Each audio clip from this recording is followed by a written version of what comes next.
பாருங்கள் செல்லங்களே, இங்கே பாருங்கள், நைட்டில் பால் குடிக்கிறவங்களுக்கு ஒரு டிப்ஸு சொல்கிறேன். வெறும் பால் குடிக்கிறத விட இந்த மாதிரி இன்க்ரீடியன்ட் போட்டு சாப்பிட்டோம்னா குழந்தைங்களுக்கும் பெரிய முட்டிக்கு உடம்புக்கும் நல்லது, ஹெல்த்துக்கு நல்லது, பெரியவங்களுக்கும் முட்டிக்கு நல்லது.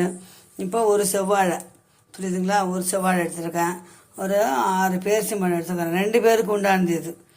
இப்போ ஒரு 10 பாதாம் எடுத்துருக்கிறேன், அக்குருட்டு ஒரு 5 பீஸ் எடுத்துருக்கிறேன், முந்திரி ஒரு 5-6 எடுத்துருக்கிறேன், கொஞ்சம் நாட்டு சர்க்கரை, இவ்வளோ தான். ஒரு கப்பு பால். இது செய்துட்டு நான் காட்டுறேன். இப்போ பாருங்கள் கண்ணு, இப்போ ஒரு பழத்தை நான் கட் பண்ணிக்கினேன்.